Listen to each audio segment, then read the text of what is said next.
بسم اللہ الرحمن الرحیم۔ مسلک علماء دیوبند اہل سنت والجماعت کے متفقہ عقائد کا جو سلسلہ شروع کیا گیا ہے، جو تقریباً 30 دروس پر مشتمل ہے انشاءاللہ، تو آج ہم اس کے درس نمبر 10 کی صورت میں آج ہم حاضر ہیں۔ یعنی آج ہم اس سلسلے کے سبق نمبر 10 کو پڑھیں گے اور جاننے کی کوشش کریں گے کہ آج کے درس کے اندر کیا باتیں ہوں گی۔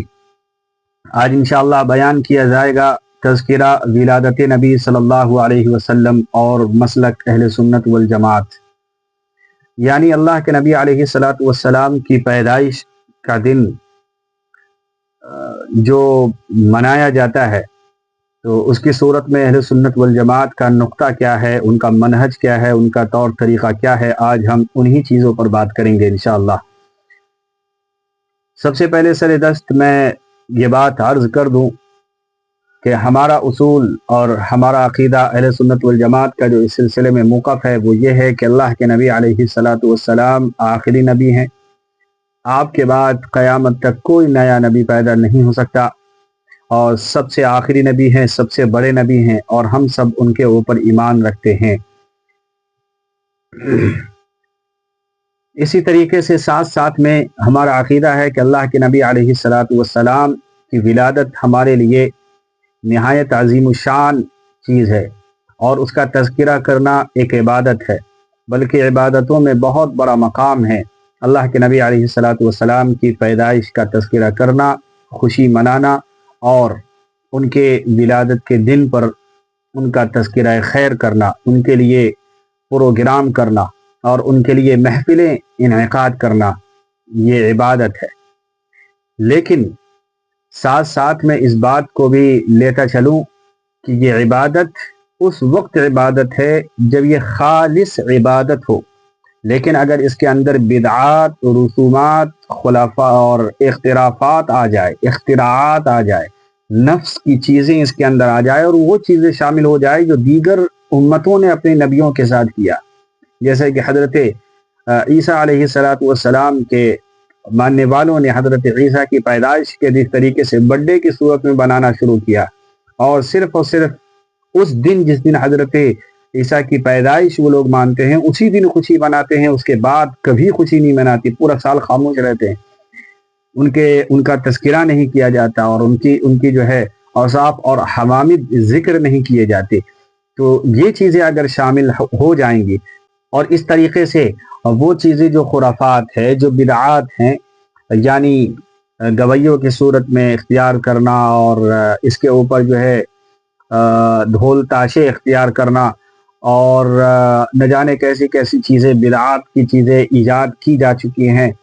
تو پھر یہ عبادت بھی خالص جو عبادت تھا اور جو بہترین چیز تھی، یہ پھر بدعات کے زمرے میں آ جاتی ہے، اور اس سے بچنا اتنا ہی ضروری ہوتا ہے جتنا کہ دیگر بدعات سے بچنا ضروری ہے۔ اسی لیے اہل سنت والجماعت کا موقف یہ ہے کہ یہ عبادت ضرور ہے اور خوشی کا مقام ضرور ہے، لیکن جو موجودہ صورتحال ہے کہ آج کے وقت میں بر صغیر کے اندر جو صورت اختیار کی ہوئی ہے ولادت کو لے کر کے، اور جس طریقے کا ماحول گرم ہے کہ مرد و زن یعنی مرد و عورت کا اخلاط، پھر اس کے بعد جو ہے ایک ایسے آدمی کو بلا کر کے جس کو کچھ نہیں آتا، اس کو جو ہے نعت اور قوالی کی صورت میں لگا دیا جاتا ہے، پھر پورے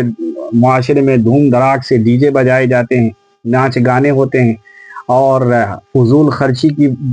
بات مت پوچھیے کہ کیا ہوتا ہے کیا نہیں ہوتا ہے۔ ہزاروں لاکھوں کے جو ہے روپے صرف اس بات پر خرچ کیے جاتے ہیں کہ لائٹنگ کا نظام بہتر ہو سکے۔ یہ وہ تمام چیزیں ہیں جو خرافات میں آتی ہے اور نئی ایجادات میں آتی ہے۔ اگر ان چیزوں کو لے کر کے ولادت منائی جاتی ہے تو بالکل سراسر ناجائز ہے، اور اس بارے میں تمام علماء کا یہی موقف ہے۔ سب سے پہلے میں سر دست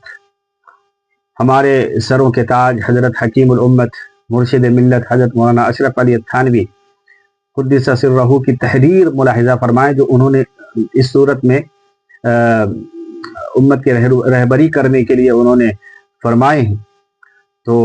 یہ امداد الفتاوی جلد نمبر 1 صفحہ نمبر 312 کے اندر یہ عبارت موجود ہے۔ آپ ارشاد فرماتے ہیں کہ والاختلاف بذکر الولادۃ الشریفۃ ان کان خالیا من البدعات المروجۃ فهو جائز بل مندوب کسائر الاذکار۔ آپ فرماتے ہیں کہ ولادت شریفہ کے ذکر کے لیے جلسہ کرنا اگر بدعات و خرافات سے خالی ہوں تو ایسا جلسہ جائز، مستحب، بلکہ افضل ترین چیز ہے۔ جیسے کہ آپ کا تذکرہ دوسرے عنوانوں سے کرنا باعث خیر اور مستحب ہے، یہ بھی کرنا ثواب کا کام۔ تو ہم اہل سنت والجماعت اس چیز کو مستحب سمجھتے ہیں، افضل سمجھتے ہیں، لیکن شرط یہ ہے کہ وہ چیز بدعات سے خالی ہو، خرافات سے خالی۔ اگر وہاں پر یہ خرافات اور بدعات داخل ہو جائیں تو وہ چیز ناجائز بن جاتی ہے، اس کے اندر شرکت کرنا دین کو مونڈنے والی چیز ہے، بالکل جائز نہیں۔ اسی طریقے سے شیخ الاسلام حضرت مولانا حسین احمد مدنی اپنے ایک مکتوب کے اندر تحریر فرماتے ہیں، خلاصہ جس کا یہ ہے کہ یہ امر نہایت مستحسن ہے، یعنی تذکرہ ولادت نبی صلی اللہ علیہ وسلم کرنا یہ بہترین امر ہے، بشرطے کہ اس کی کوئی تاریخ متعین نہ کی جائے، کوئی مہینہ متعین نہ کیا جائے، کبھی سفر میں کر لیا جائے، کبھی ربیع الاول میں کر لیا جائے، کبھی دیگر مہینوں میں کر لیا جائے، کیونکہ شریعت میں یہ متعین نہیں اللہ کے نبی علیہ الصلوۃ والسلام کی تاریخ پیدائش۔ کسی خاص تاریخ پر ہاتھ رکھ کے یہ نہیں کہا جا سکتا ہے کہ اسی دن اللہ کے نبی پیدا ہوئے، اور جب یہ تاریخ متعین نہیں ہے تو اس تاریخ کو ولادت منانا یہ کہاں کا اصول ہوگا، یہ کہاں کا ضابطہ ہوگا؟ لہٰذا حضرت حسین احمد مدنی فرماتے ہیں کہ اس سلسلے میں نقطہ یہ ہے کہ ہم کسی تاریخ کو متعین نہ کریں، کسی مہینے کو متعین نہ کریں، جیسے آج کل چل رہا ربیع الاول کے مہینے میں ہی کیا جاتا، باقی پورا سال خاموش ہو جاتے ہیں، جیسے کہ یہود اور نصارہ اپنے اپنے نبیوں کے تعلق سے ایک بات کرتے ہیں۔ حالانکہ اسلام کا نقطہ نگاہ یہ ہے کہ تم دیگر ادیان جو قرآن و حدیث سے میچ نہیں کرتے ہیں ان کی مخالفت کرو۔ پورے اسلام کا نقطہ یہی ہے کہ جہاں پر بھی عبادات کی صورت میں وہ عبادت جو یہود اور مشرکین سے مل رہا ہو، اللہ رب العالمین نے وہاں پر عبادت کرنے سے منع کر دیا۔ جو مشابہت اختیار کی جا رہی ہے وہاں پہ کہا کہ تم اگر ان کی مشابہت اختیار کرو گے تو قیامت میں انہی لوگوں کے ساتھ اٹھائے جاؤ گے۔ لہٰذا مشابہت بھی نبی کی ہونی چاہیے اور طریقہ بھی نبی کا ہونا چاہیے، تب جا کر کے وہ چیز مندوب اور مستحسن ہوتا ہے۔ تو شیخ الاسلام فرماتے ہیں کہ اس سلسلے میں تاریخ کو متعین نہ کیا جائے اور نہ ہی دن کو متعین کیا جائے۔ آپ فرماتے ہیں کہ صحیح اور قوی روایات بیان کرنے والے افراد کو بلائے جائے، ایسا نہ جیسے کہ بعض مرتبہ ہوتا ہے کہ کسی بھی آدمی کو بلا لیا گیا ایسے کو جو پیسے لے کر کے بیان کرتا، اور اس کے بعد وہ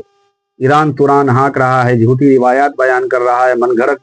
قصے کہانی سنائے جا رہے ہیں اور لوگ جھوم رہے ہیں انہی چیزوں کو سن کر کے، تو یہ بھی جائز نہیں۔ ایسے موقع پر عموماً یہ چیزیں ہوتی ہیں۔ البتہ ہمارے اسلاف نے 6 صورتیں نمبر واز بیان کر دی ہے کہ اگر ان چیزوں سے یہ چیزیں خالی ہوں تو ضرور کیا جائے، اور بالکل اس کی اجازت ہے۔ وہ 6 چیزیں کیا ہے جو اس کے اندر جو ہے منع کی جاتی ہیں ہمارے اسلاف کی طرف سے؟ نمبر 1 کہ اکثر مواقع پر میلاد خواں جاہل ہوتے ہیں، جیسے میں نے ذکر کیا، اور زیادہ تر غلط روایات، موضوع، من گھڑت قصے کہانی آ کر کے بیان کرتے ہیں، یہ چیز نہیں ہونی چاہیے۔ اگر یہ چیز ہے تو پھر تذکرہ ولادت نبی کا جلسہ کرنا اور تاریخ جو ہے طے کرنا بھی جائز نہیں ہوگا، اور یہ عبادت نہیں بلکہ بدعت بنے گا، بلکہ ایسے حضرات کو بلانا ہی نہیں چاہیے۔ نمبر 2 ضروریاتی دین کی ناقدری نہیں ہونی چاہیے، کیونکہ ضروریاتی دین کی ناقدری ہوگی تو گویا کہ دین کی ناقدری ہوگی، تو یہ سراسر غلط ہے۔